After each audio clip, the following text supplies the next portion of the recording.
विद्यार्थी मित्रांनो, मागच्या तासिकेमध्ये आपण राज्यशास्त्राच्या अभ्यासाचा जो परामर्श घेत होता त्यामध्ये आपण बघितलं की भारतीय शासन आणि राजकारण हा जो पेपर आहे, या पेपरचा अभ्यास करत असताना या पेपरमध्ये आपण संविधानाची उद्देशिका बघितलेली आहे, संविधानाचे स्रोत बघितलेले आहे, संविधानाचं महत्त्व बघितलेलं आहे आणि आज आपण या अनुषंगाने भारतीय संविधानाची जी वैशिष्ट्ये आहेत याचा आपण आज विचार करणार आहोत.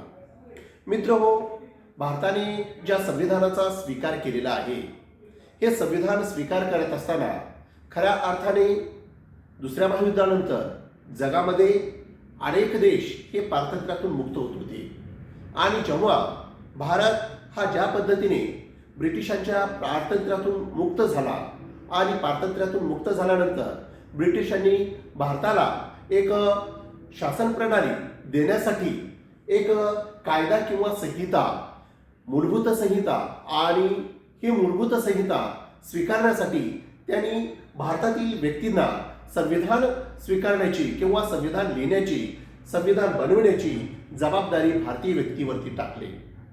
जेव्हा भारतीय स्वातंत्र्याचा लढा सुरुवात होत होता त्याच वेळी भारतामध्ये नवीन एक विचार प्रवाह उदयास होत होता की भारताचं संविधान कसं असावं, भारतीय संविधान कशा पद्धतीचं निर्माण केलं जावं, भारतीय संविधानामध्ये कोणकोणत्या गोष्टी अंतर्भूत केल्या पाहिजे, या प्रश्नांची जेव्हा उकल आपण करतो तेव्हा आपल्याला जाणवतं की भारतीय संविधान कसं आहे, भारतीय संविधान निर्माण कशा पद्धतीने केलेलं आहे. आणि जेव्हा आपण भारतीय संविधानाच्या निर्मितीच्या प्रक्रियेचा अभ्यास केला, भारतीय संविधानाच्या उद्देशिकेचा अभ्यास केला, भारतीय संविधानाची जी उद्दिष्टे, ठराव पंडित जवाहरलाल नेहरू यांनी जे मांडलेले आहे, या उद्देशाचे तत्व मांडल्यानंतर, ठराव मांडल्यानंतर या ठरावावरती वेगवेगळ्या विचारवंतांनी वेगवेगळे मत मांडलेले आहे, ज्याच्यामध्ये डॉक्टर बाबासाहेब आंबेडकरांनी उद्देशिकेनंतर जे उद्देशाचं लक्ष्य आहे त्या बाबतीत त्यांनी जे विचार मांडले, ते विचार जेव्हा आपण अभ्यासतो आणि अभ्यासल्यानंतर आपल्याला जाणवतं की भारताची उद्देशिका ही खऱ्या अर्थाने किती विस्तीर्ण आणि विकसित स्वरूपाची आहे.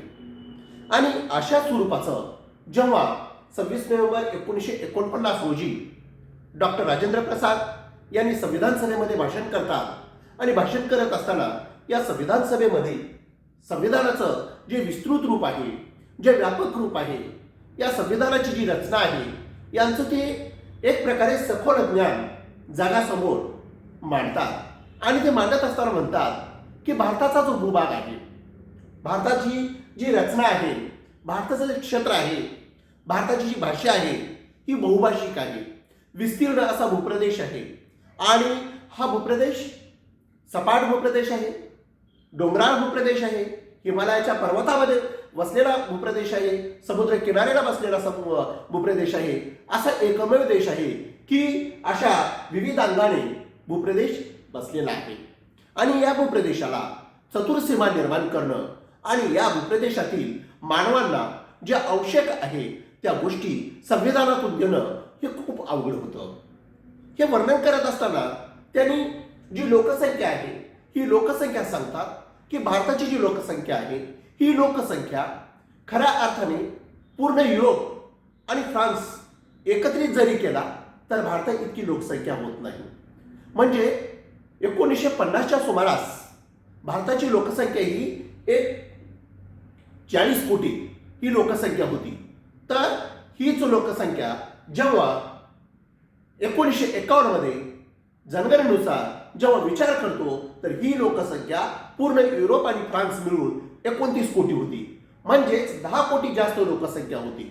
ही लोकसंख्या विविध धर्मामध्ये, विविध पंथामध्ये, विविध जातीमध्ये, विविध भाषामध्ये आणि विविध वर्णामध्ये विभागलेली होती. या व्यक्तींना, या समुदायांना एकत्रित बांधण्याचं काम खऱ्या अर्थाने जे केलेलं आहे त्या संविधान निर्मात्यांनी केलेलं आहे.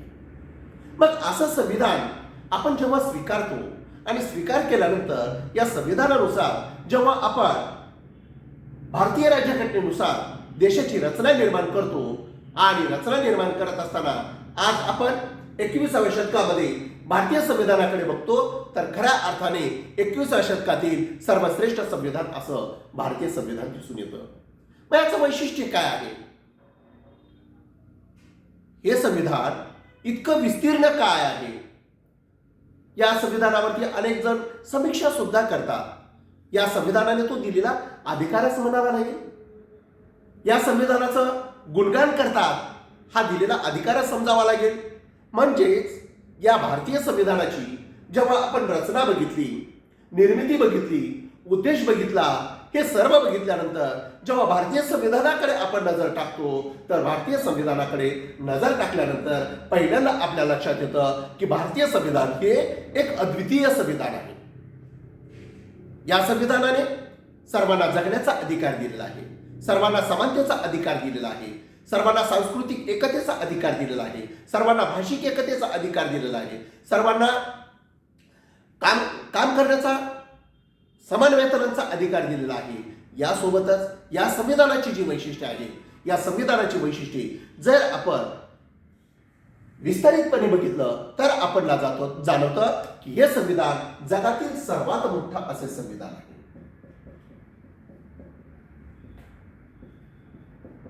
जगातील सर्वात मोठे असे संविधान आहे. म्हणजे जगातील सर्वात मोठे संविधान म्हणजे काय? या संविधानामध्ये अशा कोणत्या बाबी समाविष्ट केलेल्या आहेत की आपण सर्वात मोठं संविधान म्हणतो?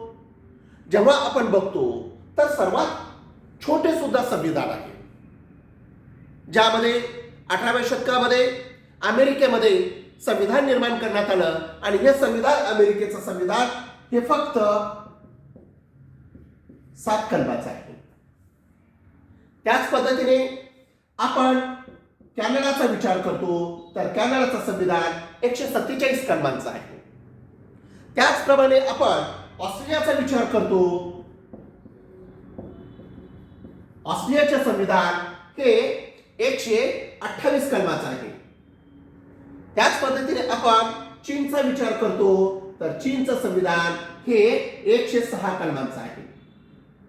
तर या तुलनेत भारताचं संविधान किती कलमाचं असेल? 1950 मध्ये भारताचं संविधान जेव्हा निर्माण झालं तेव्हा भारतीय संविधान हे 395 कलमे आणि 8 परिशिष्टेमध्ये विभागलेलं होतं. आता या संविधानाची तुलना अमेरिकेसोबत करू शकत नाही, या संविधानाची तुलना कॅनडासोबत करू शकत नाही, या संविधानाची तुलना ऑस्ट्रेलियासोबत करू शकत नाही, या संविधानाची तुलना चीनसोबत करू शकत नाही. कारण भारतीय संविधानामध्ये अनेक कलम समाविष्ट केलेले आहेत असे टीकाकार म्हणतात, समीक्षक म्हणतात की भारतीय संविधान हे एकदम छोटं सुद्धा बनलं असतं, एकदम बारीक अमेरिकेसारखं सुद्धा असं संविधान बनलं असतं. परंतु विद्यार्थ्यांनो, भारतीय संविधान जे निर्माण केलेलं आहे हे संविधान निर्माण करत असताना भारतातील जे व्यक्ती आहेत हे व्यक्ती एकाच पक्षाचे नव्हते, एकाच गटाचे नव्हते. तर हे व्यक्ती जेव्हा या संविधानामध्ये प्रवेश केलेले आहेत, हे संविधानामध्ये प्रवेश केल्यानंतर यांनी हे संविधान मुद्दाम म्हणून संविधान निर्माण केलेलं आहे. या संविधानामध्ये अनेक गोष्टीवरती चर्चा झालेली आहे, अनेक गोष्टीवरती समीक्षा झालेली आहे, अनेक गोष्टीवरती वादसंवाद झालेले आहेत आणि या वादसंवादामधून हे संविधान निर्माण केलेलं आहे. तसं बघितलं तर आणि एक सर्वात महत्वाची टीका केली जाते की भारतीय संविधान जे निर्माण केलेलं आहे त्याला एक प्रकारे सर्वात मोठं संविधान आहे. आणि दुसरी टीका केली जाते की भारतीय संविधान निर्माण करण्यासाठी हा काळ अधिक लागलेला आहे. संविधान हे सर्वात मोठं आहे. बाजू समीक्षकाच्या बाजूने योग्य आहे, परंतु या संविधानामध्ये अशी कलम का स्वीकारण्यात आली की त्या संविधानामध्ये 395 कलम निर्माण झालेली आहेत. जेव्हा आपण भारतीय संविधानाचा अभ्यास करतो, या संविधानामध्ये ही गोष्ट जाणवली पाहिजे, या संविधानामध्ये जवळपास 8 जी परिशिष्टे आहेत, त्या 8 परिशिष्टीचा विचार करत असताना 395 कलमांचा विचार करत असताना एक प्रकारे पहिल्या 1 ते 4 कलमामध्ये नागरिकत्वाचे विचार सांगण्यात आलेले आहे. असं जेव्हा अमेरिकेचं संविधान बघतो तेव्हा 1 ते 4 कलम म्हणले तर 50% अमेरिकेचं संविधान संपत आहे.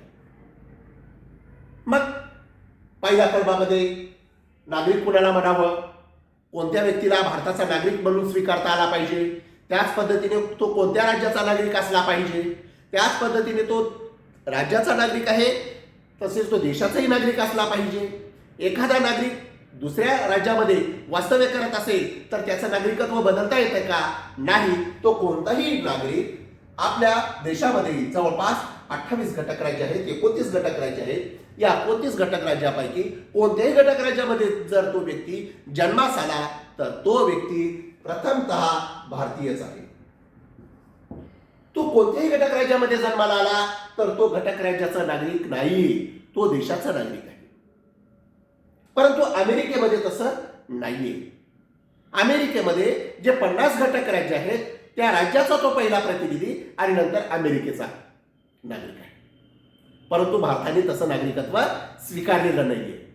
यामध्ये आणखी एक शिथिल बाब अशी ठेवलेली आहे की जेव्हा हा व्यक्ती भारतामध्ये कोणत्याही भूभागात कोणत्याही ठिकाणी जन्मास आला तर तो नागरिक बनेल.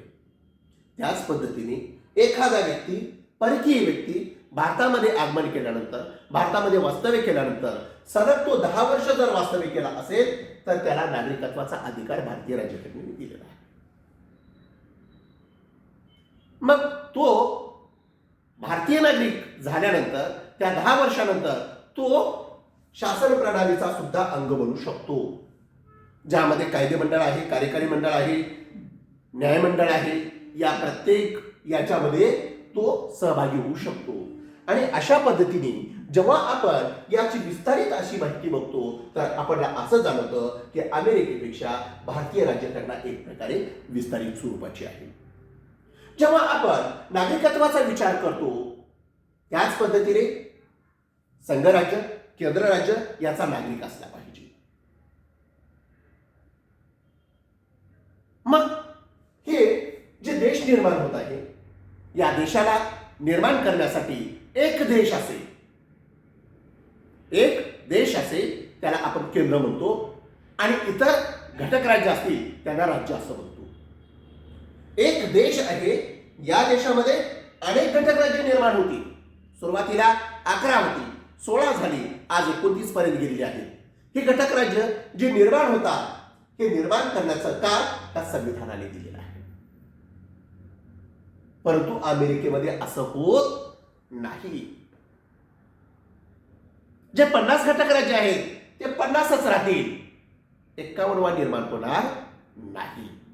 जेव्हा आपण त्याच्या पुढे जातो, मूलभूत अधिकाराचा विचार करतो तर मूलभूत अधिकार भारतीय राज्यघटनेमध्ये 12 ते 35 या कलमामध्ये देण्यात आलेले आहेत.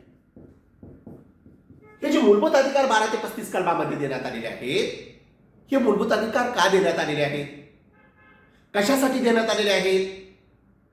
जेव्हा भारतीय संविधानाचा आपण विचार करतो तर भारतीय संविधानाने राज्य म्हणजे काय, राज्याच्या व्यक्तीला मूलभूत अधिकार कसे द्यावेत, देशाच्या नागरिकाला मूलभूत अधिकार कसे द्यावेत, त्याच पद्धतीने मूलभूत अधिकार म्हणजे काय 13व्या कलमामध्ये सांगतात आणि 14व्या कलमामध्ये सांगतात समतेचे अधिकार.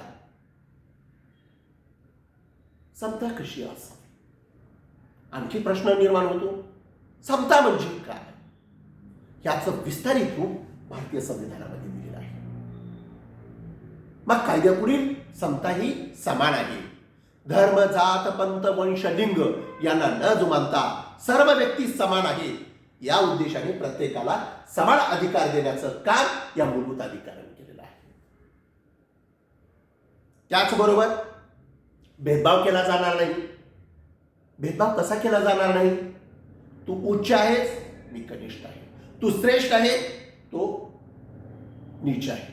तो श्रीमंत आहे, तो गरीब आहे.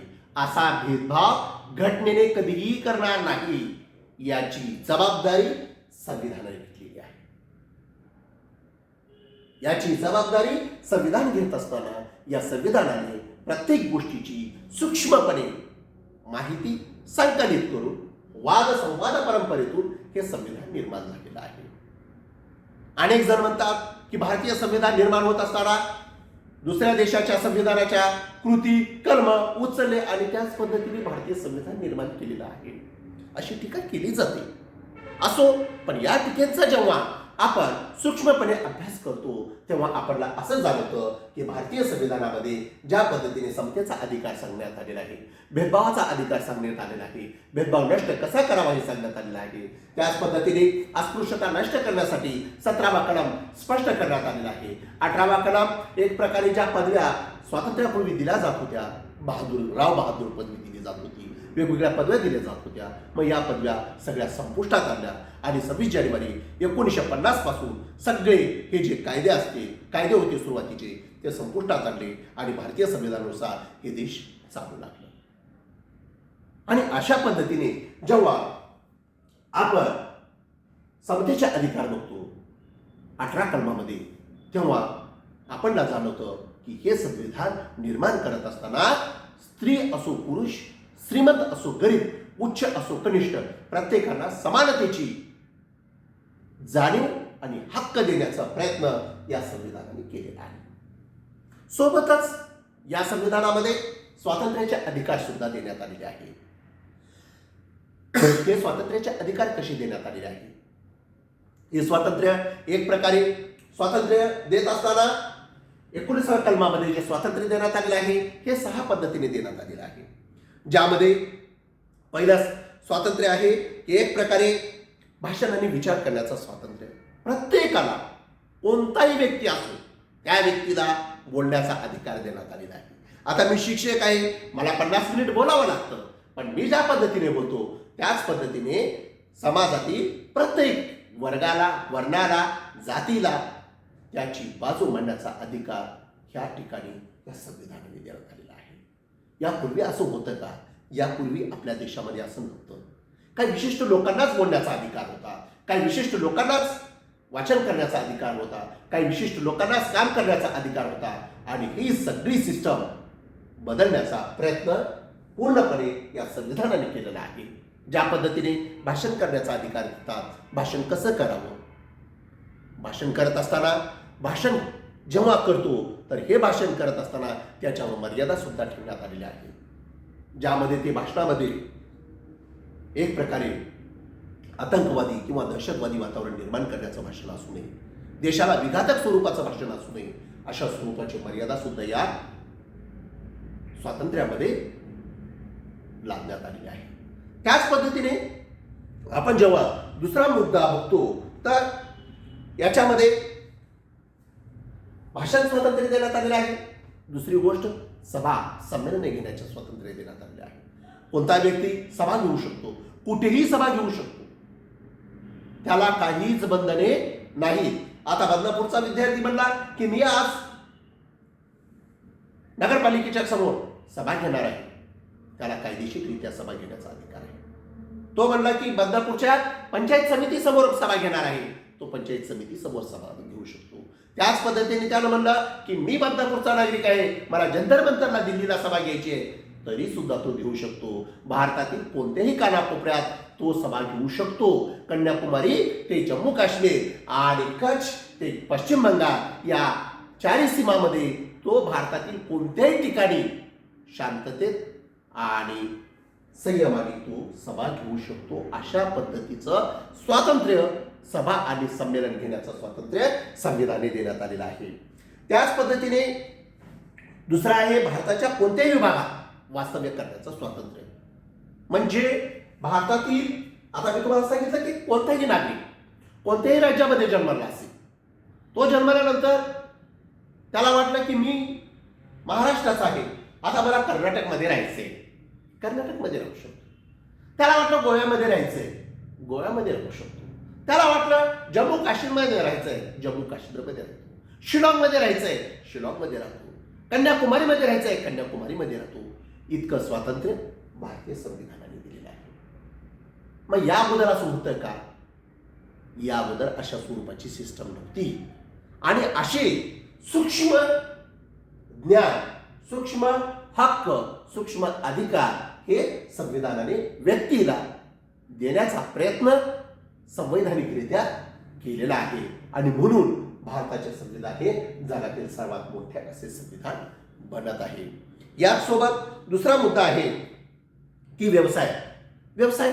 आता कोणताही व्यक्ती कोणत्याही ठिकाणी आपला स्वतःचा व्यवसाय चालू शकतो. आता कोणता व्यवसाय? एखाद्या व्यक्तीला वाटलं की मी छान पद्धतीने एखादी कंपनी टाकतो, तर त्या व्यक्तीला कंपनी टाकण्याचा अधिकार आहे. एखाद्या व्यक्तीला वाटलं की मी चांगलं प्रोडक्ट निर्माण करतो, तो प्रोडक्ट निर्माण करू शकतो. एखाद्या व्यक्तीला वाटलं की तो चांगल्या पद्धतीची शाळा चालवू शकतो, शाळा चालवू शकतात. आज आपल्या बदनापूर तालुक्यामध्ये पात्रीकर साहेबांनी इतकी चांगली शैक्षणिक संस्था निर्माण केलेली आहे. हे संविधानाने दिलेला अधिकार आहे. आणि कोणताही व्यवसाय या पद्धतीची सिस्टम हे भारतामध्ये कुठेही निर्माण करू शकता, अशा पद्धतीचं स्वातंत्र्य संविधानाने दिलेलं आहे. असे जे अधिकार होते, हे अधिकार एक प्रकारे विस्तारित स्वरूपाचे घेतलेले आहे. याचसोबत मूलभूत अधिकार देण्यात आलेले आहेत, मूलभूत कर्तव्य देण्यात आलेले आहेत, मार्गदर्शक तत्वे देण्यात आलेली आहेत. त्याचसोबत आचारसंहिता दिलेली आहे, निवडणूक प्रक्रिया सांगितलेली आहे, सोबतच संसदेची रचना सांगितलेली आहे, राज्य विधिमंडळाचं नवीन विधिमंडळ सांगितलेलं आहे. राज्य विधिमंडळ ज्या पद्धतीने आहे, राज्य विधिमंडळामध्ये कायदे मंडळ, कार्यकारी मंडळ, न्यायमंडळ या तिन्ही विभागांना विभाजित करून नवीन अशी एक प्रकारे संरचना संविधानामध्ये निर्माण केलेली आहे. ही संविधानाची संरचना जेव्हा अभ्यासतो तर आपल्याला जाणवतं की इतका मोठा भूभाग, या भूभागाला व्यवस्थित रूप या कायद्याने देण्यात आलेलं आहे. आणि या कायद्यामध्ये प्रत्येक गोष्ट ही विस्तारित दिलेली आहे की उद्या चालून कोणतीही व्यक्ती हे माझा आहे याच्यामध्ये तर संविधानामध्ये असा उल्लेख नाही, असा कोणी म्हणू नये. आणि कोणत्याही व्यक्तीने या संविधानाचं पालन करत नसेल तर या संविधानाच्या पालनाव्यतिरिक्त तो भारतामध्ये जगू शकत नाही. अशा स्वरूपाचं एक सर्वात मोठं असं संविधान भारतीय संविधानाने दिलेलं आहे. याच पद्धतीने या संविधानाने निर्माण करण्यासाठी काळ हा जवळपास सर्वात मोठा लागलेला आहे. म्हणतात काही जण भारताच्या संविधान खूप काळ घेतले, 2 वर्ष 11 महिने 18 दिवस इतका काळ कुठं संविधान लिहिण्यासाठी लागतो का? अनेकांनी प्रश्न केलेले आहेत. परंतु जेव्हा भारतीय संविधानाचा आपण विचार करतो तर हे संविधान लिहिण्यासाठी खऱ्या अर्थाने 2 वर्ष 11 महिने 18 दिवस लागले नसून जेव्हा संविधानाचे 11 अधिवेशने झालेली आहेत, या अधिवेशनापैकी 6 अधिवेशने हे एक प्रकारे ध्येय धोरण आणि समित्या ठरविण्यामध्ये गेलेला आहे. आणि यापैकी 5 जे अधिवेशने झालेली आहेत, ही अधिवेशने खऱ्या अर्थाने संविधान निर्मितीसाठी लागलेली आहेत. 29 ऑगस्ट 1930 रोजी 29 ऑगस्ट 1947 रोजी भारतीय संविधानाची मसुदा समिती निर्माण करण्यात आली. आणि मसुदा समिती निर्माण केल्यानंतर यामध्ये 7 सदस्य देण्यात आले. आणि या 29 ऑगस्ट 1947 पासून जे कामकाज चाललेलं आहे 26 नोव्हेंबर 1949 पर्यंत जवळपास 114 दिवस हे कामकाज चाललेलं आहे. आणि 114 दिवसामध्ये हे संविधान लिहिण्यात आलेलं आहे. परंतु काही जण म्हणतात की हे संविधान निर्माण होण्यासाठी 2 वर्ष 11 महिने 18 दिवस लागलेले आहेत. या 91 दिवसापैकी 114 दिवसच संविधान निर्मितीसाठी लागलेले आहेत. बाकीचे हे उद्देश आणि उद्देशिका ठरविण्यासाठी लागलेले आहेत. विविध समित्या निर्माण करण्यासाठी लागलेल्या आहेत. जवळपास 50 सभासदांच्या वेगवेगळ्या विभिन्न समित्या होत्या, ज्यामध्ये केंद्रीय समिती होती, अल्पसंख्याक समिती होती, मूलभूत अधिकार समिती होती, संविधान मसुदा समिती होती. या समितींचे कामकाज जेव्हा चालले,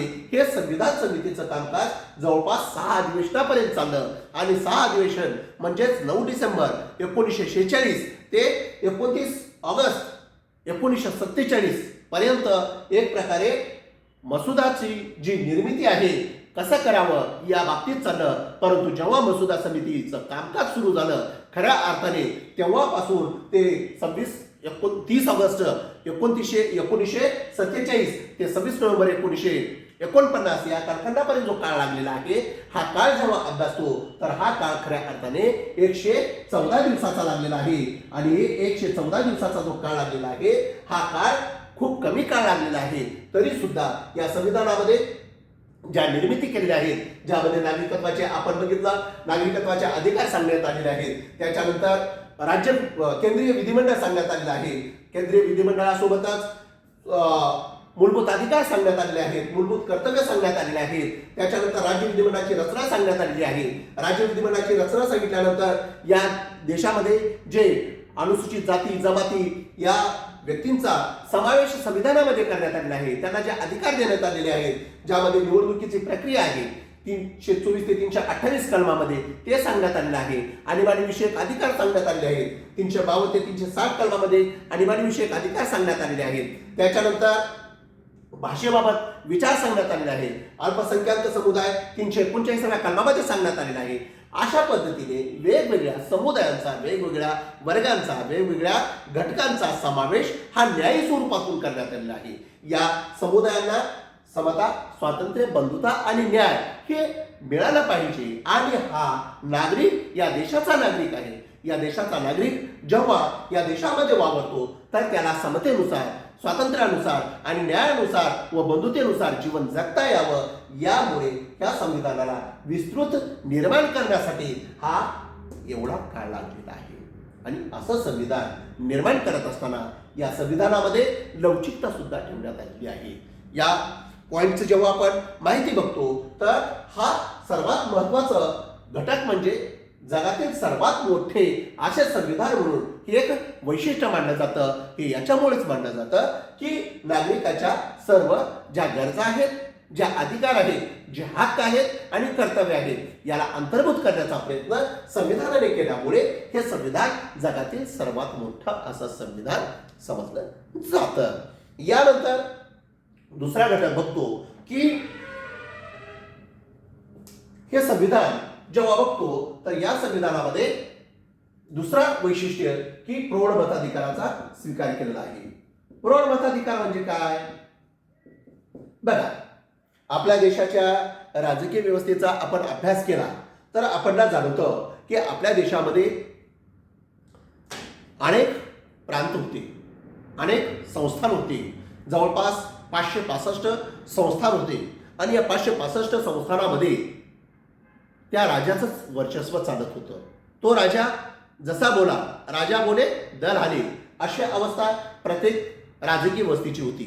खऱ्या अर्थाने आपण त्या राजाला किंवा राज्याला आपण नकारात्मक दृष्टिकोनातून बघू नये असं वाटतं. जेव्हा आपण सकारात्मक दृष्टीने बघतो तर हे राज्य हजारो वर्ष जीवन जगलेले आहे. परंतु या हजारो वर्षामध्ये जेव्हा मानव या राज्यामध्ये विकृत रूप घेऊ लागला तेव्हा या राज्याचा ऱ्हास होऊ लागला. मग असे राजे का उदयास येऊ लागले? या राजाला संहिता जे कायदा महत्वाचा आहे हा कायदा दोषयुक्त ठरतो. जेव्हा या कायद्याचा आधार घेऊन तिथला राजा राज्य करत होता तेव्हा या कायद्याद्वारे देशामध्ये समता, स्वातंत्र्य आणि बंधुता हे जे घटक आहेत हे एक प्रकारे राज्यामध्ये विकसित होत नव्हते. अन्यायाचा विकोप उदयास येत होता. आणि हे अन्याय जेव्हा वाढू लागला तेव्हा या राज्याची गरज जनतेला अनावश्यक वाटू लागली. जनता ही या राज्याबद्दल नकारात्मक दृष्टिकोनातून बघू लागली. ज्या राजाला जनता ही निर्माण केली होती त्याच राजाला ही जनता विरोध करायला सुरुवात केली. आणि जो व्यक्ती विरोध केला त्या व्यक्तीच्या विरुद्ध राजा हा दंडात्मक कारवाई करू लागला. ही दंडात्मक कारवाई व्यक्तीचा जीव घेईपर्यंत करू लागला, समुदायाचा जीव घेईपर्यंत करू लागला. मग आता अशी राजकीय व्यवस्था भारतामध्ये चालेल का? नाही. आणि जेव्हा या जनसमुदायांचा वास्तव्य निवास या राजाला व्यवस्थितरित्या हँडल करता येत नव्हतं तेव्हा परकीय देश भारतामध्ये वास्तव्यास येऊ लागले. मग ज्याच्यामध्ये फ्रेंच असतील, डच असतील, त्याच्यानंतर ब्रिटिश असतील, पोर्तुगीज असतील, यामध्ये सर्वात जास्त काळ इंग्रजांनी राज्य केलं. आणि राज्य करत असताना इथल्या नागरिकांना कोणतेच अधिकार हे भारतीय प्रांत, भारतीय जे वेगवेगळे घटक राज्य होते यांनी दिले नाहीत, संस्थानाने दिले नाहीत आणि ब्रिटिशांनी दिले नाहीत. परंतु जेव्हा ही जनता इतर देशांचा अभ्यास करू लागली आणि इतर देशांचा अभ्यास केल्यानंतर भारतामध्ये एक चळवळ निर्माण झाली आणि ही चळवळ जेव्हा मागणी करू लागली तेव्हा त्यांना टप्प्याटप्प्याने काही अधिकार देण्यात येऊ लागले आणि हे नागरिकांचे अधिकार जेव्हा अभ्यासू लागलो तेव्हा 26 जानेवारी 1950ला भारतीय संविधानाने प्रौढ मताधिकार दिलेला आहे. मग प्रौढ मताधिकार म्हणजे काय? स्त्री आणि पुरुष यांना समान मताचा अधिकार. मत म्हणजे काय? जे आपण निवडणुकीमध्ये मताचा वापर करतो आणि या मताच्या वापरातून एक शासक निर्माण करतो. मग असा शासक निर्माण करण्यासाठी हे प्रौढ मताधिकार दिलं जातं. मग हे प्रौढ मताधिकार कोणत्या पद्धतीचा आहे? तर भारतामध्ये प्रौढ मताधिकारामध्ये स्त्री आणि पुरुष समान ठरवून आपण प्रत्येकाला मतदान करण्याचा अधिकार देतो. अशा स्वरूपाची सिस्टम अनेक देशामध्ये नाही आहे. ज्या आपण संसदीय शासन पद्धतीचा आपण स्वीकार केलेला आहे ब्रिटिशांकडून, त्या संसदीय शासन पद्धतीमध्ये पंतप्रधान हा जनतेद्वारा निवडला जातो, परंतु राष्ट्रपती हा जनतेद्वारा निवडला जात नाही. म्हणजे तिथे प्रौढ मताधिकाराचा सहभाग होत नाही. मग काय होतं? तिथला राजा हा राजवंश परंपरेने निवडून येतो, परंतु भारतातील राजा हा ज्या 565 संस्थानांचा प्रतिनिधी होते त्या प्रतिनिधींना डावलून सगळ्यांना एक संघ निर्माण करण्याचं काम या संविधानाने केलं आणि संविधानाने करून प्रत्येकाला या जनतेच्या मतपेटीतून निवडून देण्याचा अधिकार या प्रौढ मताधिकाराने देण्यात आलेला आहे. मग यांची एक वयोमर्यादा ठरवण्यात आली. जोही व्यक्ती नागरिक झाला म्हणजे तो मतदार होत नाही. मग तो कोणता व्यक्ती होईल? कसा व्यक्ती होईल? मग त्याला निर्वाचन आयोग संविधानामध्ये निर्माण केलेला आहे. त्यांनी विशिष्ट वयाची एक अट ठेवलेली आहे की मतदार हा 18 वर्ष पूर्ण केलेला नागरिक हा मतदार बनू शकतो. या अगोदर 21 होतं, परंतु 18 हे 89 नंतर बनलं आणि बनवल्यानंतर आता भारताचा नागरिक 18 वर्ष पूर्ण झालेला तो मतदानासाठी पात्र आहे. मग गावची ग्रामपंचायतीची निवडणूक असेल, जिल्हा परिषदेची असेल, पंचायत समितीची असेल, लोकसभेची असेल, विधानसभेची असेल, या निवडणुकीमध्ये प्रत्यक्ष मतदान करण्याचा अधिकार या प्रौढ मताधिकाराला आहे. मग तो स्त्री असो पुरुष, प्रत्येकाला समान मत आहे.